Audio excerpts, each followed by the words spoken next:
शांतो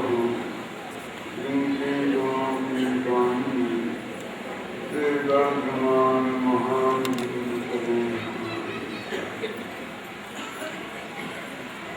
समय सात प्रणाम का पूर्व रंग कल समाप्त हुआ था,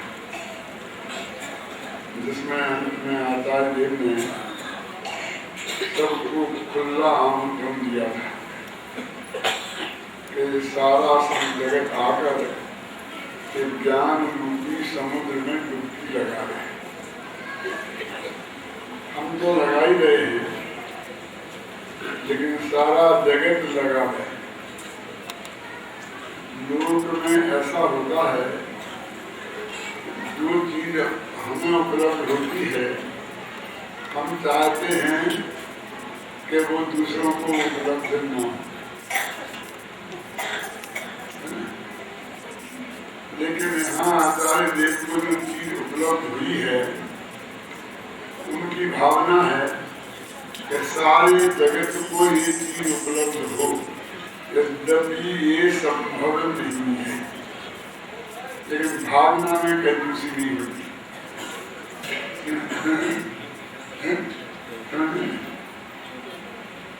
सारा जगत इसमें आगे डुबकी लगाए। मैंने एक संदेश शिखर की किताब लिखी है, 200 किताबें यहाँ लाया भी था आप लोगों को देने के लिए निःशुल्क। शायद आप लोगों को प्राप्त हुई होंगी, नहीं हुई होंगी तो आप देख लेना, मिल जाएंगी। उसमें मैंने एक बात लिखी है कि संवेद शिखर किसका है।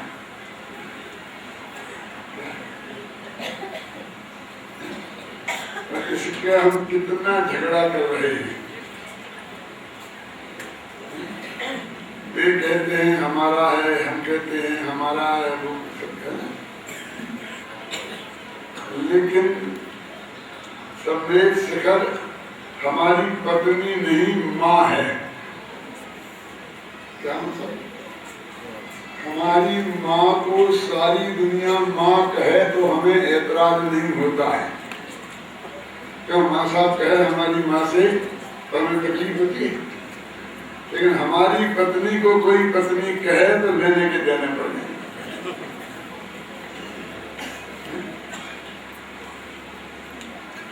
तो जो लोग ये कहते हैं कि तुमने कैसे कहा कि हमारा है, वो उनने अपने संवेद शिखर को अपनी पत्नी मान रखा है। और हम तो चाहते हैं कि सारा जगत हमारी माँ को माँ कहे, तो हमारे भगवान को जगत सारा भगवान कहे, हमारे तीर्थ को सारा जगत तीर्थ कहे। तो इसमें हमें आनंद की बात है कि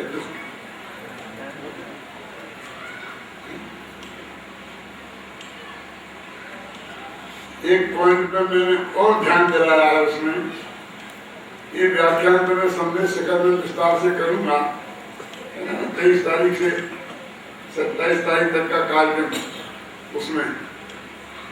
लेकिन यहाँ तो इसके संदर्भ में सारा लोग नहाओ, डुबकी लगाओ, उसके संदर्भ में मैं ये बात कह रहा हूँ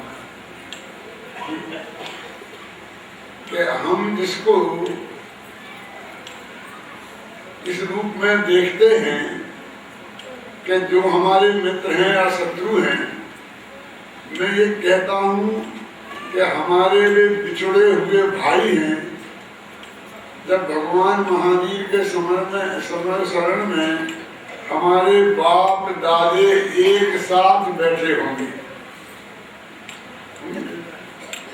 क्योंकि उसको तुमने कोई दिगंबर सितंबर का भेद नहीं होगा क्या?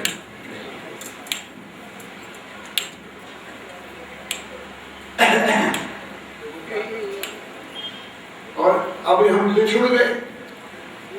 क्यों बिछड़ गए, क्या कारण से बिछड़ गए, उनकी डिटेल में नहीं जाकर, वे सब महावीर के भगत हैं, इस हिसाब से हमारे साधर्मी भाई हैं। तो इसको हम साधर्मी के मिलन के रूप में क्यों नहीं देखते हैं? कि हम अपने गांव में, अपने गांव के मंदिरों में, शादियों में, विवाहों में जिनसे नहीं मिल सकते हैं। हम जब संवेद शिखर की यात्रा करने जाते हैं तो हमारे वो 2000 वर्ष पहले जो भाई हमसे बिछड़े थे उनका भी समागम हमें हो जाता है, साथ साथ यात्रा करते। क्यों कैसी बनती? इसे हम इस एंगल से क्यों नहीं देखें? ये हमारे साधकों के मिलन का पवित्र स्थान है। यदि हम जाकर अदालत में मिलें तो एक दूसरे के शत्रु के रूप में मिलेंगे और दोनों की कसाएं तीव्र होंगी। लेकिन हम जब जाकर अपने मंदिर में मिलते हैं तो अपेक्षाकृत कसाएं मंद होती हैं ना, होनी चाहिए ना, नहीं होती है तो हमारी गलती है ना? और जब हम अपने तीर्थ राज पर मिलें, अरे हम घर से जब वंदना करने के लिए निकलते हैं तब से हमारे परिणामों में निर्मलता आना शुरू होती है कि नहीं होती है? क्यों? अपने यहाँ एक दृष्टाष्टक स्तोत्र है। दृष्टाष्टक स्तोत्र का मतलब समझते हैं क्या? हमने भगवान घर से निकले भगवान के दर्शन करने के लिए, पर भगवान तो नहीं, मंदिर की सुरई दिखी तो हमारे चित्त में उत्साह आ जाता है। उसकी पहली पंक्ति है दृष्टम दिनेन्द्र भवनम भवता बिहारी। दिनेन्द्र भगवान का भवन जो संसार के ताप का हरण करने वाला है वो मुझे दिखाई दिया। आप सब लोग जब रेलवे से यहाँ से निकलते हैं सोनागढ़ के पास से, क्यों तो आपके मन में खिड़की में से झांक कर यहाँ के मंदिरों के दर्शन करने की इच्छा होती है कि नहीं? बैठे बैठे मैं तो जितनी दफे निकला उतनी दफे मैंने गाड़ी में बैठे बैठे क्षेत्र के दर्शन किए और हाथ धोए। ऐसा होता है विमल जाता कि नहीं? तो हमारा परिवार तो वहीं से शुरू हो जाता है। मेरे कहने का मतलब ये है कि वहां से नहीं, जरा सुनना मेरी बात, में क्या कहना चाहता हूँ। जब हमारे मन में विचार आया कि हमें तीर्थ यात्रा पर जाना है, उसी क्षण से हमारी कसाएं मंद होने लगती हैं, धंधे पानी से विरक्त होने लगती हैं और तीर्थ यात्रा के लिए हमारा उत्साह बढ़ने लगता है। वहां से काम शुरू हो जाता है। कहां से? अभी चले नहीं है, मन में आई। क्यों? तो जब संदेश शिखर पर आते आते पारसनाथ की टोंक पर पहुंचते पहुंचते तो हमारी कसाएं मंद से मंदतर होती जानी चाहिए ना, होती है ना? तो बता दी। तो ऐसे मंद कसाई के काल में हम 2000 वर्ष पुराने बिछड़े हुए साथियों से मिलेंगे तो न मालूम उसका कितना अच्छा परिणाम हो सकता। यदि ये तीर्थ नहीं होते और ये सबके नहीं होते, दोनों के नहीं होते, तो हो सकता हम जन्म से मरण तक उन साधर्मियों से कभी मिल ही नहीं पाते, उनसे अपनी बात कभी कह नहीं पाते, उनकी बात कभी सुन नहीं पाते। जैसे प्रदेश में अपन जाते हैं ना तो सारे हिंदुस्तानी अपने अपने लगने लगते हैं। क्यों लगने लगते हैं? लगते हैं पढ़ेगा आदमी तो जान हाथ छोड़ने लगते हैं।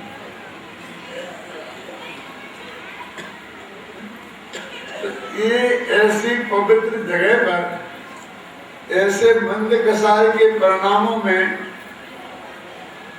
बिछड़े हुए साथियों का मिलना कोई सुखद ही संकेत है जो हमारे लिए इस बात को बताता है ऐसे समय में यदि हमारे पास भगवान महावीर की सच्ची वाणी है और वो हम उन तक पहुंचाएं तो निश्चित रूप से हमें बहुत जल्दी सफलता है। इस रूप में हम क्यों नहीं देख सकते? उसे झगड़े के रूप में क्यों देखते? देखो हमारा यहाँ भगवान का कोई झगड़ा नहीं है, वहाँ तो झगड़ा है, यहाँ झगड़ा नहीं है वो बहुत अच्छा, और जहाँ झगड़ा है वो उससे भी ज्यादा अच्छा।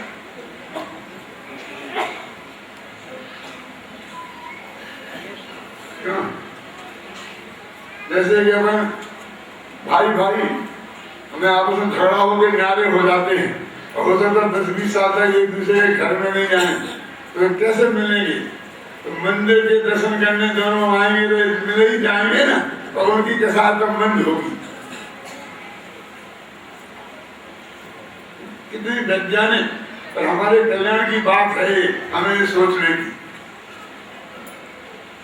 इसलिए मैं कहते हैं हम जैसे सारा जगत हमारी माँ को माँ कहे और हमें कोई ऐतराज नहीं होता है, ऐसे सारा जगत हमारे पारसनाथ को अपना पारसनाथ कहे, इसमें हमें बहुत खुशी की बात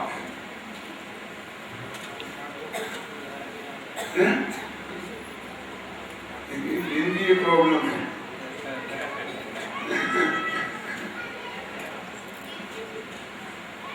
मैं ये कहना चाहता हूँ कि यहाँ आचार्य देव ने नहीं सोचा होगा कि मैं सब लोगों से कह रहा हूँ कि हे जगत के जीवों, इस ज्ञान दरिया में आकर डुबकी लगाओ, और कोई यदि क्रीम पाउडर लगाने वाला डुबकी लगा लेगा तो हमारा क्या ज्ञान समुद्र गड़बड़ नहीं हो जाएगा।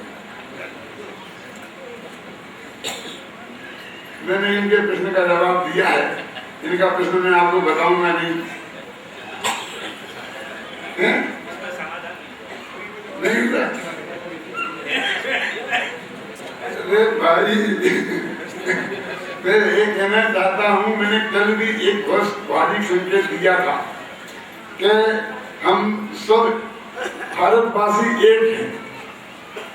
तो एकता का सूत्र यदि 1 अरब लोगों में करना है, एक तो हमको भारतवासी वाला मुद्दा उठाना पड़ेगा। यदि हमें 5 करोड़ लोगों में एकता का सूत्र करना है तो सभी मध्य प्रदेशी हैं, राजस्थानी हैं, ऐसा करना पड़ेगा। वो उसका सूत्र एक का अलग अलग है। यदि हमें सभी जैनियों में एकता की सूत्र खोजने हैं तो महावीर को याद करना पड़ेगा, और सभी दिगंबरों में एकता के सूत्र खोजने हैं तो कुंद कुंद को याद करना पड़ेगा। सभी मुमुक्षुओं में एकता के सूत्र खोजना है तो स्वामी जी को याद करना पड़ेगा। अब तो हो गया, और भी बताएंगे, हम तुम अकेले में निपट लेंगे। तो यहाँ ये कह रहे हैं सारा लोग आकर इस ज्ञान के समुद्र में नहा। यहाँ झगड़ा इसलिए नहीं है तो उस ज्ञान के सागर में जिसमें नहाना है वो ज्ञान का सागर तुम्हारा अलग है और हमारा अलग है। अब तो ठीक है, हमें तुम्हारे ज्ञान के सागर में थोड़ी ना डुबकी लगानी है, क्यों?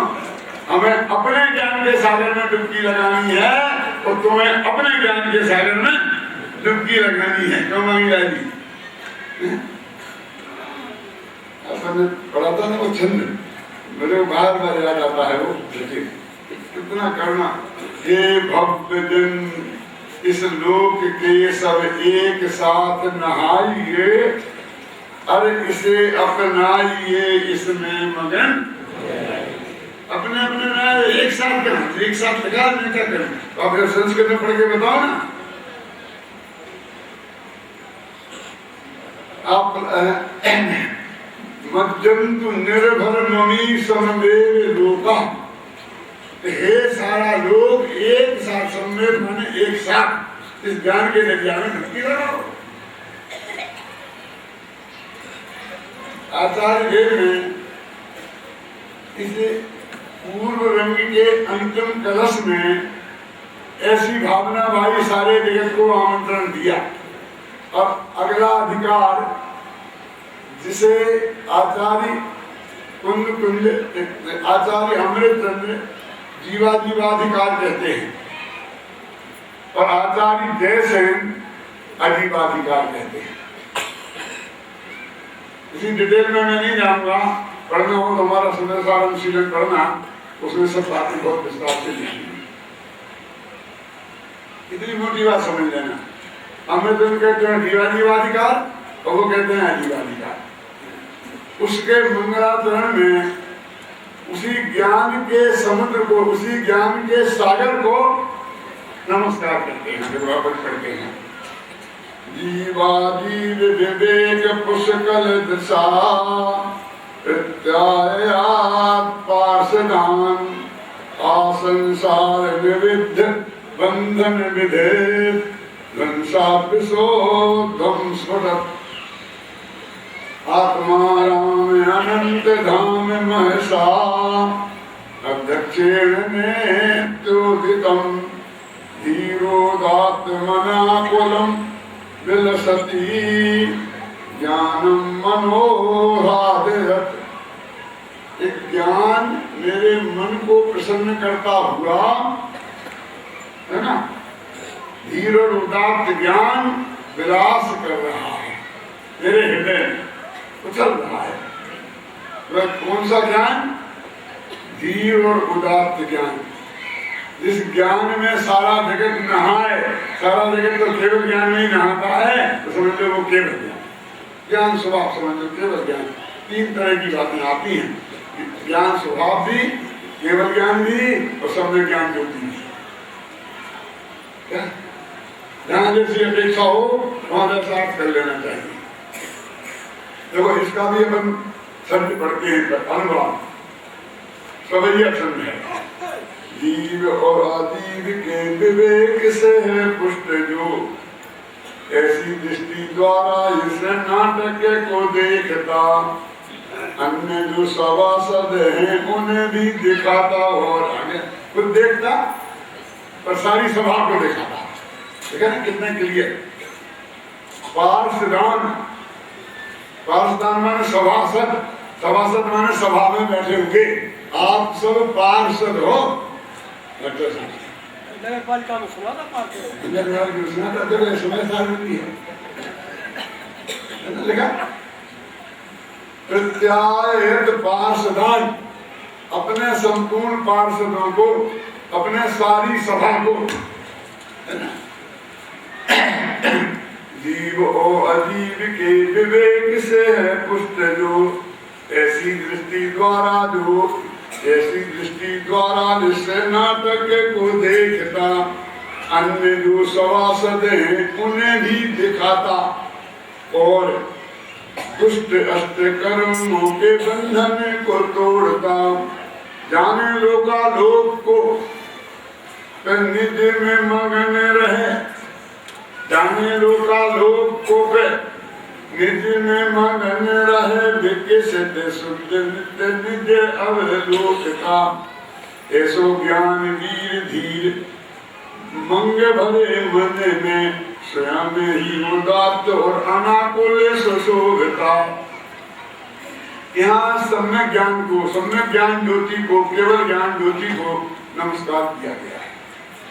तो मेरे साल के प्रत्येक अधिकार के आरंभ में अमृतचंद्राचार्य देव ने जो मंगलाचरण का कलश लिखा है, उसमें हरेक में ज्ञान ज्योति को ही नमस्कार।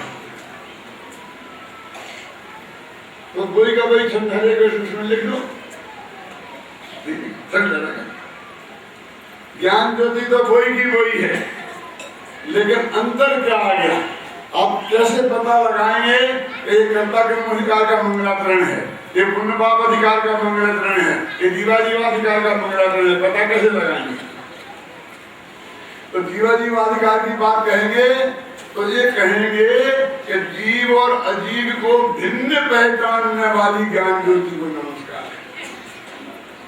कर्ता कर्म अधिकार में कहेंगे तो कर्ता कर्म के अज्ञान को नाश करने वाली ज्योति को नमस्कार है। पुण्य पाप अधिकार में कहेंगे तो पुण्य पाप संबंधी अज्ञान को दूर करने वाली ज्ञान ज्योति को नमस्कार करने।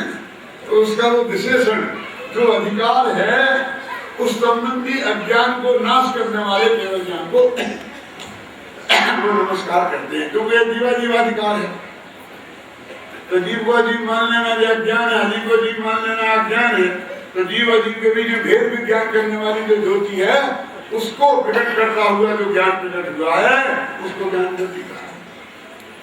अब इसका यहाँ एक विशेषण दिया है धीरोदात्त, है ना, अंतिम पंक्ति में धीरोदात्त मनाकुलम विलसति ज्ञानम मनोरागयत्। ज्ञान मन को प्रसन्न करता हुआ धीर वीर उदात्त उनमें नायक के समान प्रकट होता है। नायक समझते क्या होते हैं? एक दो दिन नाटक होते हैं ना, तो उसमें एक नायक होता है, एक खलनायक, हीरो। नायक माने हीरो। आप तो समझ में आ जाए। मूर्ख लोगों को भी नायक शब्द का अर्थ हीरो कहते समझाना पड़ता है।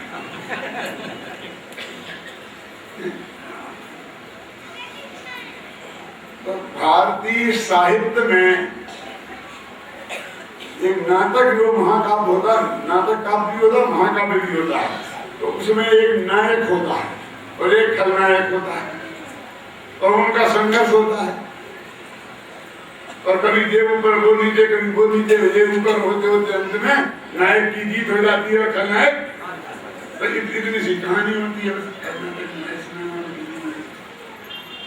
तो वो नायक 4 प्रकार के माने गए हैं भरत मुनि ने। भरत मुनि माने काव्य शास्त्र के सबसे पहले आचार्य, 2000 वर्ष पुराने। जैनों के आचार्य नहीं, काव्य शास्त्र के आचार्य। बाद में बहुत हुए, कुंतर वगैरह अनेक आचार्य हुए हैं। तो उन्होंने कहा कि नायक 4 प्रकार के होते हैं। कौन कौन? धीरोदात्त, धीरोद्धत, धीर ललित और धीर प्रशांत। याद रहेंगे? देखो इसमें लिखा है कि धीरोदात्त नायक है। हमारा ज्ञान जो है, समय सार नाटक का जो ज्ञान नामक हीरो है, नायक है, वो कौन सा नायक है? धीरोदात्त। तो धीरोदात्त क्या है समझना पड़ेगा कि नहीं समझना पड़ेगा? तो नायक 4 प्रकार के होते हैं, धीरोदात्त, धीरोद्धत, धीर ललित और धीर प्रशांत। तो बहुत संक्षेप में आपको बता दूं, आपके ख्याल में आ जाएगा। राम हैं, युधिष्ठिर हैं, एक धीरोदात्त नायक है। धीर भी है और उदार भी है।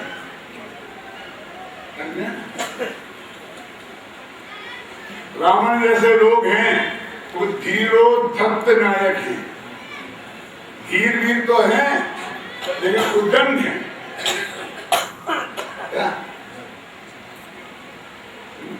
और धीर ललित, धीर वीर तो है लेकिन गाने मसाला में नाचने गाने में मस्त रहते हैं। और चौथे धीर प्रशांत, धीर भी है और एकदम शांत, ऐसे भगवान महावीर। अब अंदाजे समझ गया मैं 4 तरह के कौन कौन होते हैं? एक राम जैसे, एक रावण जैसे, एक रंग रसिया श्री कृष्ण जैसे और एक भगवान महावीर जैसे। उससे बहुत सरल हो गया ना। 4 प्रकार के नायक होते हैं। धीरोदात्त, तो इसमें ये जो ज्ञान नामक नायक है, हीरो है, वो कौन सा है 4 में से? तो वो कहते हैं धीरोदात्त। यदि आपको इसकी बहुत गहराई से समझना है तो आप जो भारतीय काव्य शास्त्र है उसमें ये काव्य शास्त्र की क्या परिभाषाएं हैं, कैसे क्या बातें मानी हैं, वो विस्तार से आपको पढ़नी पड़ेगी, तभी समझ में आएंगी। जो वो पढ़ा है उसे तो धीरोदात्त कहते, 1 सेकंड में सबको समझ में आ जाता है। लेकिन बस आपको इतना ही पर्याप्त है। और फिर थोड़ी सी बात इसमें और समझ लेना कि 4 में एक धीर विशेषण लगा है, बाकी 4 बदले हैं। धीरोदात्त, धीरोद्धत, धीर ललित और धीर प्रशांत। अंत के 4 बदले हैं और शुरू का 4 में धीर शब्द एक ही है। इसका मतलब ये हो गया कि धीर धैर्य का होना तो हर एक नायक में बहुत जरूरी है। उद्दंड भी हो तो भी धीरता के बिना काम नहीं चलता। शांत हो तो भी धीरता के बिना काम नहीं चलता। उदार हो तो भी धीर तो होना ही चाहिए। धीरता तो अनिवार्य शर्त है। और धीर किसे कहते हैं?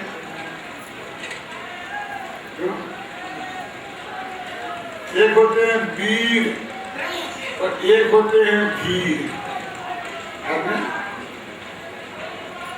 संतप संयम धारण धारण धीर। तो कर्म शत्रुओं को नाश करने के लिए होने से वीर हो, तप और संयम को धारण करने से धीर हो। देखा ना, भगवान की पूजा की जयमाला में पढ़ते कि नहीं पढ़ते? मोह की शत्रु को दमन करने के लिए वीर हो और उसके आघात सहने के लिए धीर हो। तो कोई भी नायक होगा उसे धीर वीर होना बहुत जरूरी है। समझे?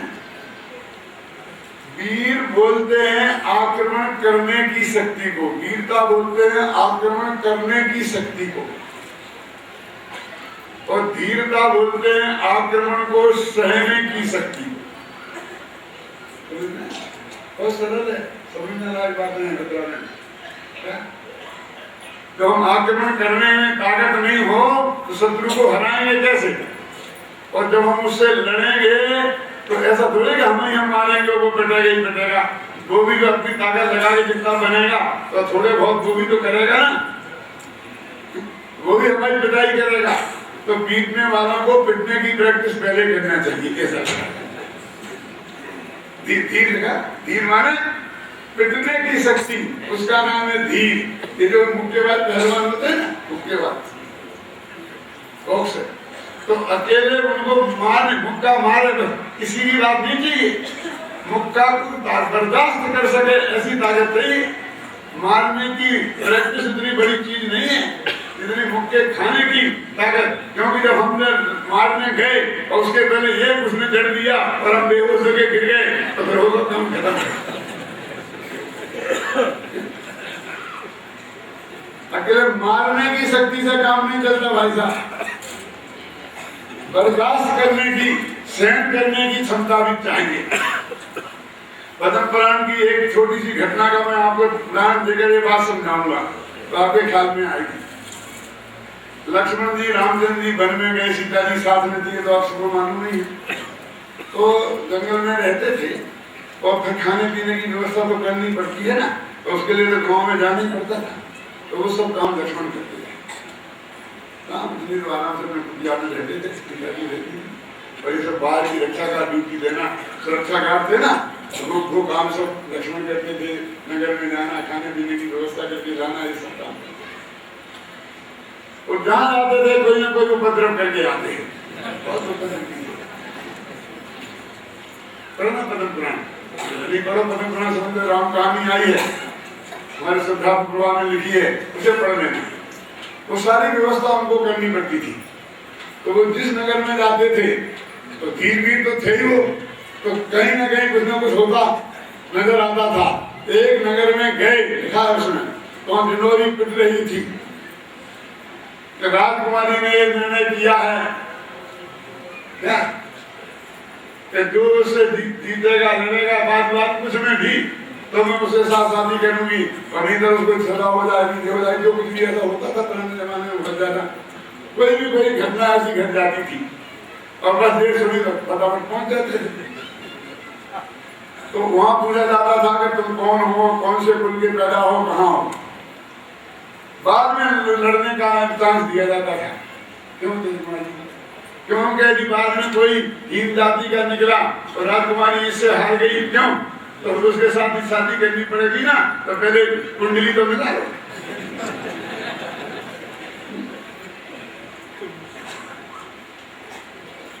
तो इनसे पूछा जब गए तो तुम कौन से कुल के हो, कहाँ से हो, कहाँ के राजकुमार हो। तो किसी क्योंकि अज्ञातवास में थे ना, तो बता नहीं सकते थे।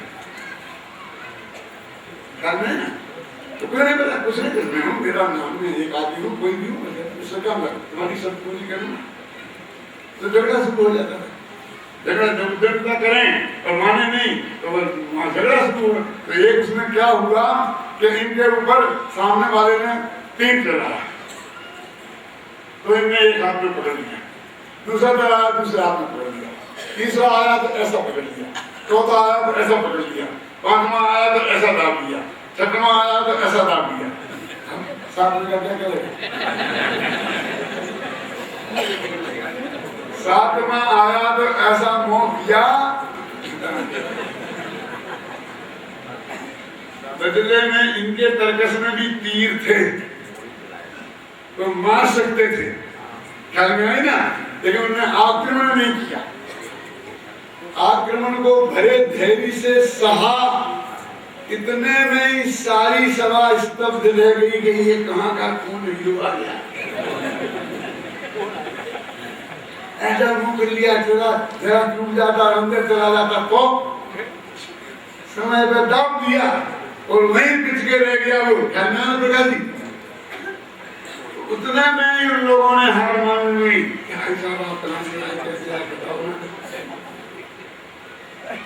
ये धीरता का सर्वोत्कृष्ट उदाहरण है, बर्दाश्त करने की शक्ति का कारण है ना। लड़ाई अकेले मार कर नहीं जीती जाती है, आक्रमण को सह करके भी जीती जाती है। क्यों?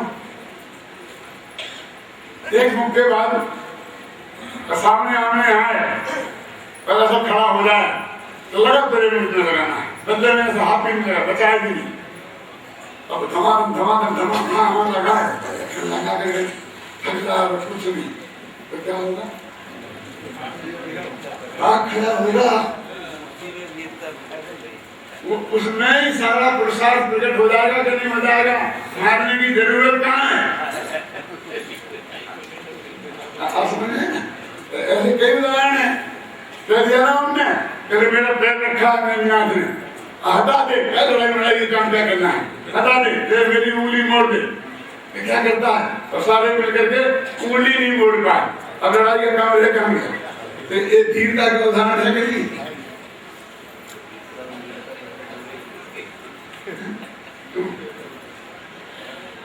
तो वो कहते हैं वीर भी होना चाहिए और धीर भी होना चाहिए, लेकिन उल्लेखनीय बात उन्होंने धीरता को समझी, वीरता को नहीं। मैंने बड़ी क्वालिटी धीर धैर्य है, सहन करने की शक्ति का नाम है।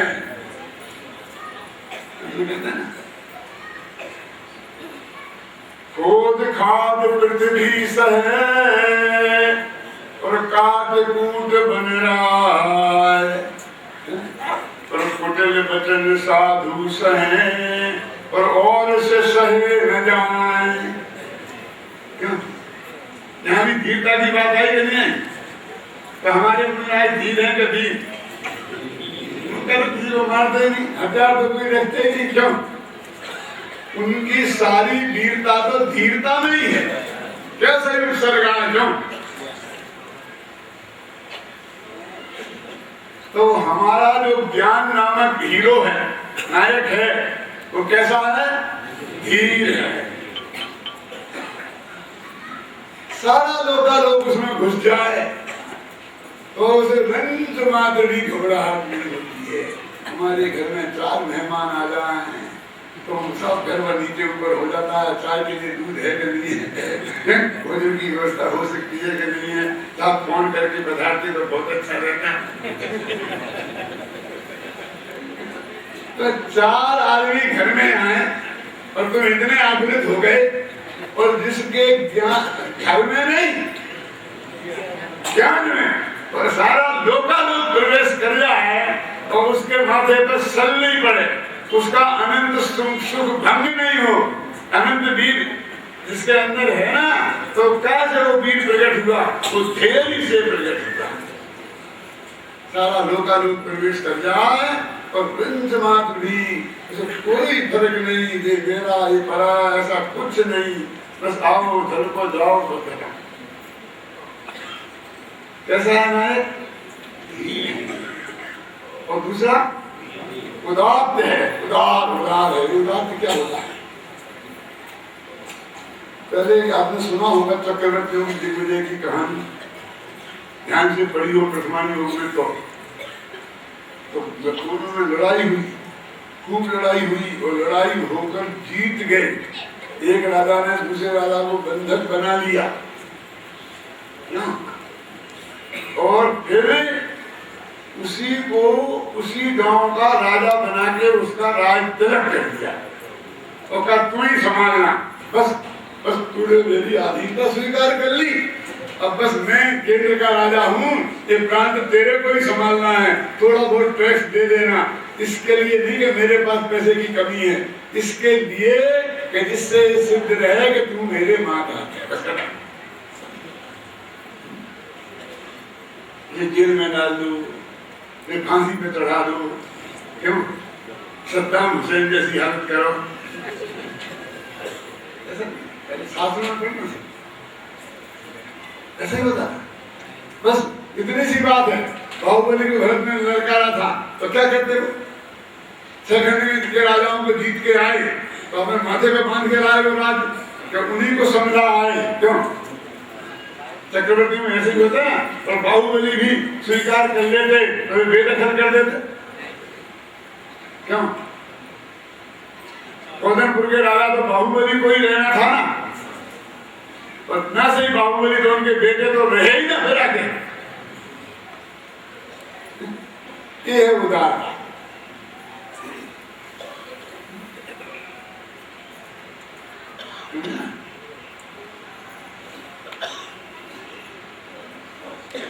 ये जो वो मछली है ना, 10,000 जिंदगी है, कितनी है 1,000 जिंदगी, 10,000 जिंदगी है, अब कितनी हो अपने लिए तो उतनी बड़ी है ना। और उसने मुंह आया तो हजारों जीव उसके मुंह में आ गए, क्यों मत सोच रहा है कि मेरे मुंह में आ गए तो एक को बाहर नहीं जाने देता, और वो आराम से पड़ा है, आ रहे हैं जा रहे हैं, निकल रहे हैं, आ रहे हैं जा रहे हैं, आ रहे तो उसे कोई आकुलता नहीं हो रही, और आगे तो बहुत आसानी से जाने दे रहा है कि तुम आया था बेटा, अब जाएगा कैसे, ऐसा नहीं, क्यों तो अनंत गे तुम्हारे ज्ञान में आ रहे और जा रहे, ये समझ गए ना, आ रहे और उसको तुम बर्दाश्त कर रहे, ये तो तुम्हारा धैर्य है, और वापस जाने चले जाने दिए, ये तुम्हारी उदारता है। हमने वैसी उदारता नहीं है, हमने तो जो हमारे ज्ञान में आया उसे हमारा उसे हम हड़पना चाहते हैं, क्यों क्यों क्यों नहीं, हम एक तो करते हैं, ममन तो करते हैं, कर्तव्य तो करते हैं, भोक्तव्य तो करते हैं, क्यों कुछ नहीं। आओ तो आओ, जाओ तो जाओ, जब आओ जब जाना हो तब जाओ, हमें कोई आपसे बिल्कुल नो डिस्टर्बेंस, यानी अनंत ज्ञेयों को ज्ञान में आने से डिस्टर्बेंस नहीं है, और चले जाए नहीं आने इतनी उदारता है कि जाए चाहे लाखों वर्षों तक जीऊं और चाहे मृत्यु आज ही आ जाए, इसका नाम वीरता और धीरता है। हे राम भगवान, बहुत बुरे दिन देख लिया, वो उठा क्यों नहीं लेता है, अब मेरे से नहीं देखा जाता है, जल्दी उठाइए, ये भी समाधि मरण का दोष है। मर जाने की इच्छा भी और बचा रहूं तो अच्छा, ये भी दोष है। जीवित मरना संसार, जीने की इच्छा, मारने की इच्छा, तो क्या करें, जीवे तैयार नहीं, मौत आ जाए तो चल बैठे ना,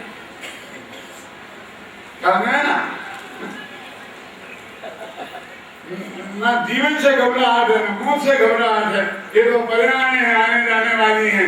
मैं तो बिल्कुल शांत निराकुल चेतन, तुम अंदर में मस्त रहते हो। ऐसा विज्ञान नाम का जो नायक है वो धीरोदात्त, और धीरोदात्त होने से कैसा है, सुंदरी अनाकुलम, कोई आकुलता नहीं है, बोले ना कोई आकुलता नहीं है। इतने गए आ गए तो हाय राम कौन जानेगा, हाय राम कौन जानेगा, को धुने और को बुने, को धुने और को बुने। वो नेविजन काका एक सुनाते थे, याद है, उससे सफेद बाल वालों को याद होगा, लेकिन यहाँ तो बहुत काले बाल वाले आए हैं, तो हम तुम्हारे लिए सुनाने बैठे भी नहीं है। क्या फायदा है तुम्हें सुनाने, सुनते सुनते पक गए।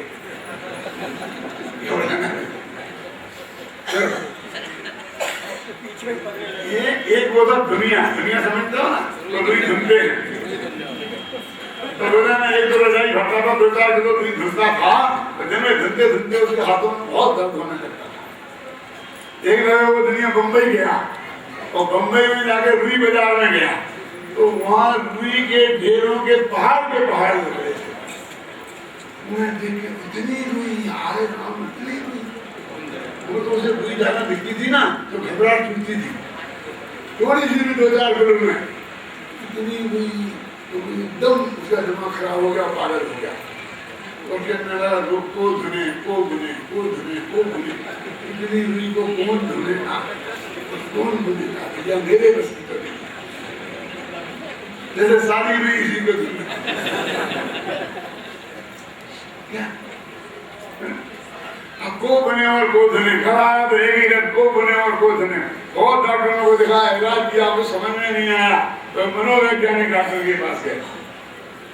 पागल खाना नहीं कह सकते, पागल उनका बहुत बढ़िया नाम मनोचिकित्सक उन्होंने क्या हो गया, कौन सी सलाह का ऐसे बढ़िया नाम देते हैं। पागल खाना कहते कोई जाने तैयार ही नहीं समझ गया ना।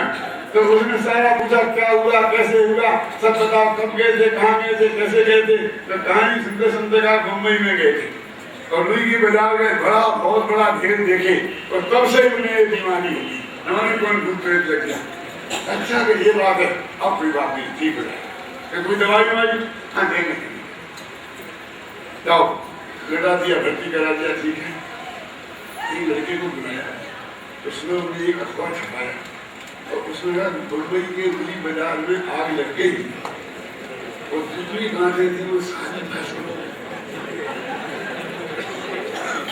और वो आगे चिल्ला अस्पताल के सामने से कि मुंबई के रुई बाजार में लगी आग, 1 लाख कार्टन की वो गांठें हैं, वो जलकर भस्म हो गई, एक भी नहीं बची। क्या हुआ? अखबार आज देखो एकदम ठीक हो गया।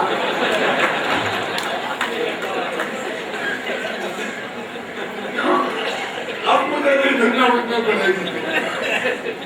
ऐसे ये सारा जगत में कितने काम, कितना बड़ा जन कल्याण है, कितने लोग आए, कहाँ ठहराएं, क्या करें।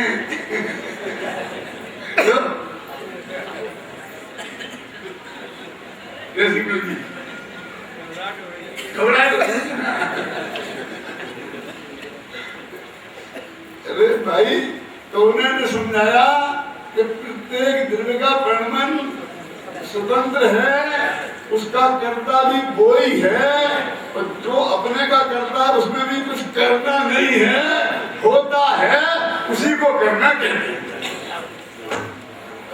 करो पहले से नक्की। मैं मुझे पूछता हूँ इस मेले में कौन आदमी आएगा और वो कहाँ ठहरेगा, ये भगवान महावीर से पूछते तो वो बता सकते थे क्यों? तो मैं 5 नंबर के बंगले में ठहरूंगा कि भगवान महावीर को पता होगा नहीं होगा। 2500 वर्ष पहले पता है? हाँ, तो तुम कौन होते हो हमें ठहराने में?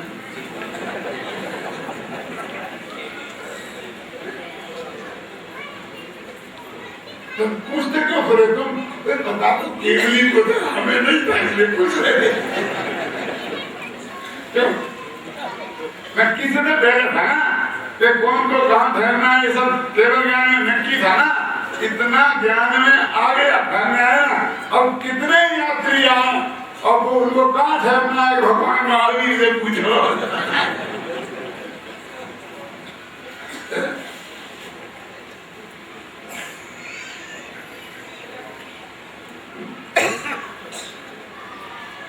तो कहते हैं वो इतना आओ आओ सारा जगत आओ नहाओ, इतना आदर सम्मान सारा ज्ञान ये आना ज्ञान में, और मुझे कोई आकुलता नहीं है।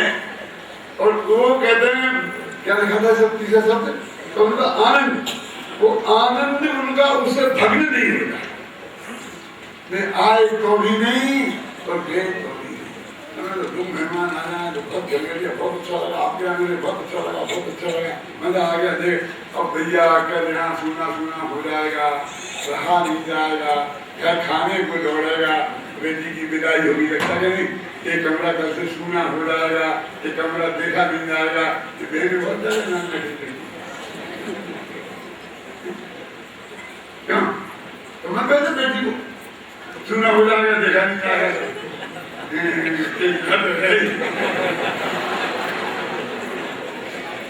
तो तुम्हें आने में भी दुख, जाने में भी दुख, कमरा खाली नहीं होगा तुम, खाली हो जाएगा तुम्हें कोई सुधी कर सकता।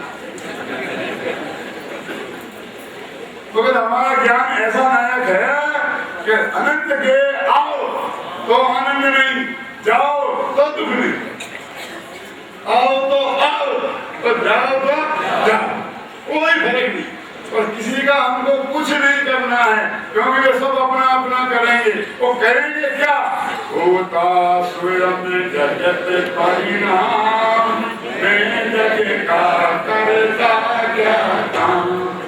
अब ना भगवान मानने को केवल ज्ञान, आज हुआ केवल ज्ञान कि आज से 2500 वर्ष पहले हुआ था। उनके ज्ञान आज हल्का होगा, 2500 वर्ष पहले हल्का होगा। ये सोना गिरगा बंद कल्याण बहुत स्वानंद संपन्न हो जाएगा, कोई बीमार नहीं होगा, कोई दिक्कत नहीं दिखाई देगी, कोई आदमी को गर्मी का सर्दी का नहीं, मौसम भी बढ़िया रहेगा, क्यों?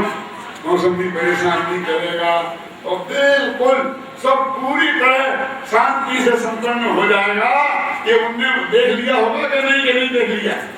तो हमें तो थोड़ी बहुत आकुलता थी, वो हमारे अज्ञान के कारण थी ना। कोई भी आयु समाप्त हो जाए नहीं इसी काल में, इसका क्या दोष है? वो भी जाती तो अरे राव गड़बड़ हो गई, कैसा आंसू किस आंसू हो गया, अब उसकी आयु पूरी होने थी, हो गई, तो क्या करेगा बोली? क्यों कुछ नहीं कर सकता ना। तो अपनी उतनी आयु लेके आ रहा था, तो कहते कैसा हमारा ज्ञान है? धीरोदात्त मना कुलम विलसती ज्ञानम मनोहादयक, यह ज्ञान मन को प्रसन्न करता हुआ धीर और उदात्त अनाकुल होकर विलसती माने शोभायमान हो रहा है। ये अंतिम पंक्तियां हैं ना। ऐसो ज्ञान धीर धीर मंग भरे मने में, मंग माने आनंद, अरे उमंग बोलते ना, पर मंग आता ना, मंगम जाती थी मंगलम, मंग भरे मने में स्वयं ही उदात और अनाकुल सुशोभता, और उदार है, बिल्कुल आकुलता नहीं है। सारा जगत का जो होना हो तो क्या करेंगे तुम? क्या करेंगे? जान लेंगे। क्यों? यदि बरसात आ गई होती तो क्या होगा? क्या करते हम? हमारा वजह पक्का है पंडाल, आप क्यों फिक्र करते हो? और ना होता पक्का पंडाल तो बरसात हो आती तो जान लेते कि बरसात आई, पंडाल भीग जाता तो जान लेते कि पंडाल भीग गया। क्या? नहीं भीगा तो जान लिया कि नहीं भीगा, हमें क्या फर्क पड़ता है? क्यों? हमें क्या फर्क पड़ता है इसे? क्या जो हम तो जानन हारे हैं ना, जिन मूर्त नाटक देखन हार, चैतन्य मूर्ति आत्मा तो नाटक को देखने वाला है, उसे करना तो कुछ है नहीं। जो नाटक की स्टेज पर दिखाया जाएगा वो हम देख लेंगे।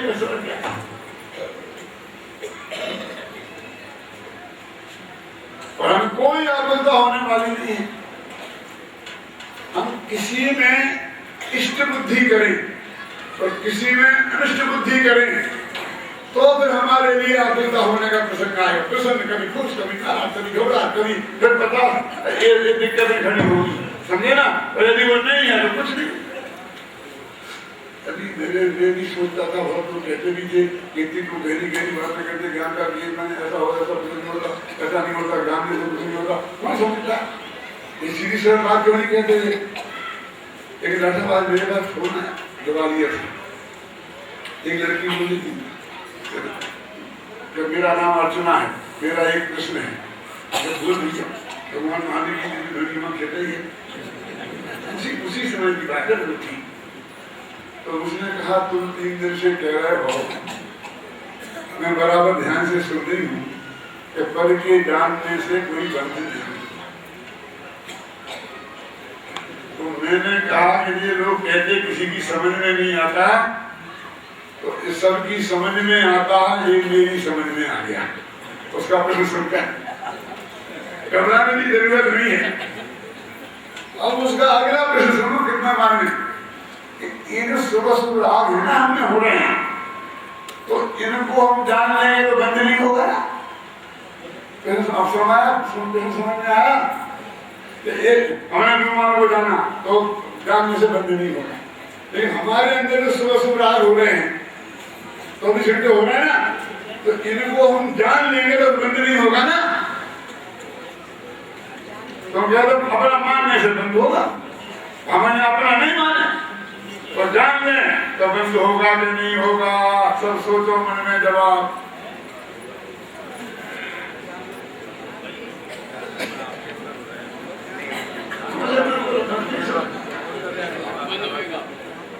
क्यों बोलो? हम कह रहे मुझे मत बोलो, लेकिन होएगा नहीं होएगा। मैंने उसे जो जवाब दिया मैं सुना देता हूँ, अपने अपने जवाब से मिला लेना। पुराने जमाने में अध्यापक पूछते थे तो विद्यार्थी हाथ उठाते थे, कभी पूछते थे तो तुम बताओ तो बताते थे, नहीं बताते थे। क्यों यही सब बताने लगे बिना हाथ उठाए और कहे तो कितना हल्ला उल्ला हो जाएगा। लेकिन एक और नई टेक्निक विकसित हुई कि हमने प्रश्न पूछा, अब सब लोग आप ध्यान से सुन लो और उत्तर अपनी पेंसिल से कॉपी पर लिख लो, और फिर उस उत्तर को हम यहाँ बोर्ड पर लिखते हैं सही उत्तर, और सब अपने अपने मिला के देख लो कि तुम्हारा सही है कि गलत। तुम्हारी इज्जत भी नहीं गई, तो हमारा समय बर्बाद भी नहीं हुआ, तो हल्ला भी नहीं हुआ, तो एक साथ सबको। तो मेरा उत्तर मैं लिख रहा हूँ, तो आप अपने मिला लेना उत्तर से कि बोलो स्वर सुराग हुआ, तो उससे चारित्र हुए संबंधी बंद होगा, और उन्हें वो अपना मानेगा, उनका स्वामी बनेगा, उनका कर्ता बनेगा, भोक्ता बनेगा, तो मिथ्यात्व संबंधी बंध और एक्स्ट्रा होगा। यदि उसे वो अपना नहीं मानेगा तो सुबह राग होगा क्या करेगा, तो बिल्कुल बंद नहीं होगा। इस धोखे में मत रहना। आप कह रहे थे, अरे हम कह तो रहे थे, हम तो पर की बात कर रहे थे कि वो राग भी तो कर ही है पर है, लेकिन वो पर में भी फर्क है। तो शरीर और राग की बात बोलो विमल दादा, तुम्हारे अंदर जो राग है वो मेरे लिए पर है ना, और मेरे अंदर जो राग है वो मेरे लिए पर है ना, दोनों ही पर है, एक से पर है। तुम्हारा राग मेरे लिए वो बंध का कारण नहीं है, और मेरा राग मेरे लिए बंध का कारण है। इतना फर्क है। वे दोनों राग एक से आप ख्याल में आए ना, तो वो तो ये तो दोनों का है, ज्ञान में आया, ख्याल में आए ना। लेकिन फिर भी वो मेरा राग में राग की उत्पत्ति हुई तो तत्संबंधी बंद होगा, वो संबंधी, और मान्यता होगी उसमें एक महत्व की, तो मिथ्यात्व संबंधी बंद होगा। तो उसमें तो लिखा है कि आप ही कहते बंद होता ही नहीं, होता ही नहीं। अरे भैया, इस अध्यात्म में जैसा ऐसा कहा जाता है तो परमात्मा भी बंद नहीं होता, उसके मिथ्यात्व के बंध को ही बंध कहते हैं, तो चाहे तो वो संबंधी बंध को बंध कहते ही नहीं, क्योंकि वो अनंत गुना ताकतवर है, और ये अनंतमा भाग है। 1 करोड़ रुपया में 99,999,000 से चुका दिए, एक बाकी रह गया, तो हम कह देते कर्जा चुक गया। क्यों कह देते कि नहीं कह देते ऐसा? लेकिन जब बारीकी के हिसाब से निकालेंगे तो 1 रुपया बाकी निकलेगा ही, निकलेगा ना। देखो देने में तो चुक गया, लेकिन गणित में यदि तुमने इतना भरा, उतने से कम 0 उत्तर लिख दिया तो तुम 100% झूठे हो जाओगे। जब बारीकी में जाएंगे तो ये कहना पड़ा इतना रहा और इतना गया। तो भैया वो स्थूल रूप का अध्यात्म का कथन स्थूल होता है, तो करणानियों का कथन सूक्ष्म होता है। ये बात भी बहुत मार्मिक है, समझने की जैसी मार्मिक है। अभी हमारे यहाँ क्या चलता है कि कर्म जो जैसे ऐसा होता है, फलाना होता है, ये तो स्थूल बातें हो सकती है, उसमें क्या करना है। इसमें को कियास का एक मानने का स्थूल बातें हैं। और वो आत्मा ऐसा है, वो है, तो उसे जितने जुदा है, वो सूक्ष्म का केवल ज्ञान से जुदा है, वहां सूक्ष्म। तो उन्होंने बड़ा क्या लगा, ये स्थूल है तो वो सूक्ष्म है। क्यों? कि जो केवल ज्ञान ब्रह्म होती है वो सूक्ष्म होती है, और जो सूक्ष्म ज्ञान में आ जाती है वो स्थूल होती है। ये भगवान आत्मा सूक्ष्म ज्ञान में आ जाता है, इसलिए स्थूल है उसका जानना, और वो सुबह प्रवृत्ति होता है केवल ज्ञान में आती है, इसलिए वो सूक्ष्म है। यह परिभाषा सूक्ष्म की स्थिति। आलू में अनंत जी में सूक्ष्म है, क्योंकि केवल ज्ञान के बिना नहीं जाने जा सकते। हमने साथ पढ़ के जान लिए, लेकिन आत्मा का अनुभव के साथ पढ़ के नहीं, सीधा मति ज्ञान में, शुद्ध ज्ञान में होता है। तो जो हमारे सीधा हाथ में हो, प्रत्यक्ष हो, वो आप वो स्थूल है, वो सूक्ष्म बोलिए।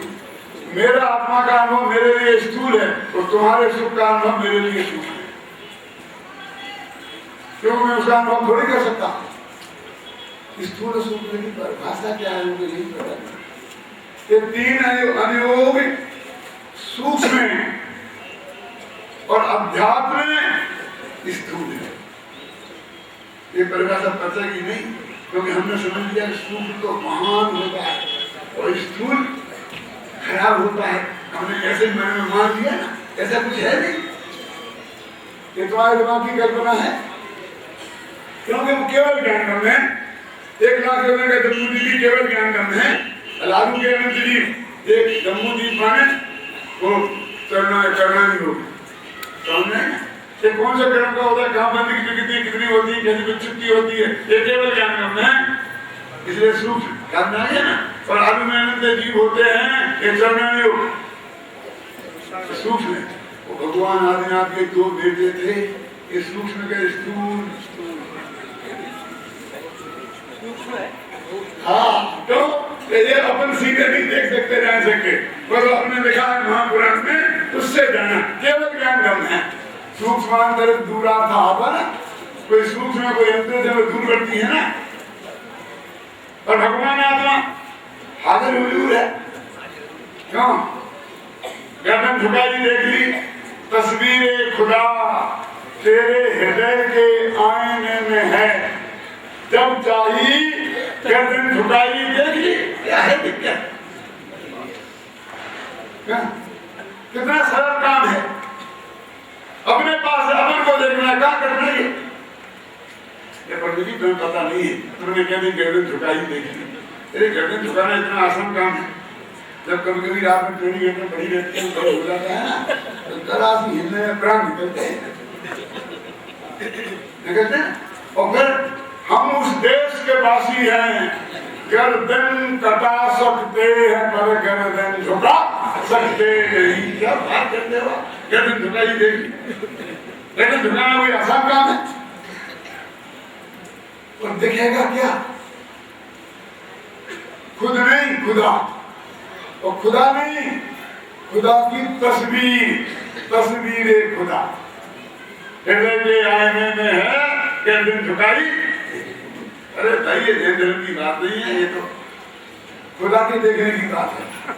तो ध्यान दर्शन की तो बात क्या है कि मुझे अपने आत्मा के दर्शन करना है, किसी दूसरे आत्मा के नहीं। उसकी तस्वीर तो बहुत दूर है, अपने आत्मा की तस्वीर के दर्शन ही नहीं करना है, सीधे आत्मा के दर्शन करना है। और गर्दन झुकाने की जरूरत नहीं है। तो जब आत्मा का अनुभव होता है तो गर्दन झुकी होती है, कैसी होती है? अन्य भगवान की मूर्तियां पीछे देखो कितनी विराजमान है, उनकी गर्दन झुकी है क्या? उन्हें आत्मा का दर्शन हो रहा है मुद्रा में, झुकी हुई गर्दन है, कहाँ झुकाना है? ये गर्दन झुकेगी तो आत्मा कैसे दिखेगा? तो ज्ञान की पर्याय त्रिकाली ध्रुव में झुके। अरे झुकेगी तो भाषा का कि झुकना उठना है। क्यों? उसका ज्ञान का ये वो बने और श्रद्धा उसमें अपनापन स्थापित कर ले और आत्मा के जैसा हो गया, समाधान हो गया, कहाँ गर्दन वर्दन झुकाने की बात है? उपयोग को भी झुकाने की बात कहाँ से है? ये झुकाने मुकाने की बात निकालो, ये धीर और वीर लोगों का काम नहीं है। हमारा ज्ञान तो धीर भी है और वीर भी है और अनाकुल भी है, तो कोई आकुलता का काम नहीं। इसमें तो आनंद का झरना घटता है और तो ये आकुलता हो कि 1 घंटे तक बैठे रहो तो बहुत आकुलता हो जाती है। क्यों? कितने आसन बदलना पड़ते हैं, क्यों हम नहीं? आपको पता नहीं है मेरी क्या हालत हो रही है। क्यों? कैसे आसन क्यों बदल रहे हो? तुम्हें पता नहीं कि मैं 80 वर्ष का हो गया। ये क्या है? ये कोई आसन वासन का कोई काम ही नहीं है, बदला बदलने का कोई काम ही नहीं है। वो ध्यान की किताब में लिखा है कौन से आसन से ध्यान करना चाहिए, तो जवाब क्या लिखा है? मन बताया था ना मैंने, कहते 10% बताया था, नहीं बताया तो किताब पढ़ी होगी जिसमें उसने देख लिया होगा। इसमें लिखा है साहब में किसी भी आसन से भी हो सकता है, परमासन से भी, खड़गासन से भी, परमासन से भी, और लेटे लेटे भी हो सकता है। मूल गाथा एक जगह लिखा है अध्ययन समय मेरे ध्यान, ये अध्ययन ही ध्यान है। ये हम सब ध्यान कर रहे हैं, तुम सुन रहे हो। ये पृच्छना वासना पृच्छना ये स्वाध्याय है और धर्मोपदेश भी स्वाध्याय है। हम कह रहे ये भी स्वाध्याय है और अध्ययन है और अध्ययन ही ध्यान। आगम के प्रमाण है और आगम ऐसे वैसे नहीं कुंद कुंद के समझे भेद संग्रह में यहाँ ऐसी जगह पर है। इसलिए भाई ये कहते हैं कि हमारा ज्ञान दूसरे के ज्ञान की बात नहीं है, धीर है, उदात्त है और अनाकुल है और उसके आनंद में सारा जगत मग्न हो, ऐसे ज्ञान को मैं नमस्कार। सावधानी की कैसी मुद्रा, तो पद्मासन है ना अपनी, के पैरों को बांध की, क्योंकि हमारा उपयोग यदि देह वैसे हटे तो देह गिर न जाए। तो ऐसे पैर बंधे हैं ना तो वो हट जाएगा, तो हटने वाला आत्मा पे जाएगा तो गिरे, समझे ना।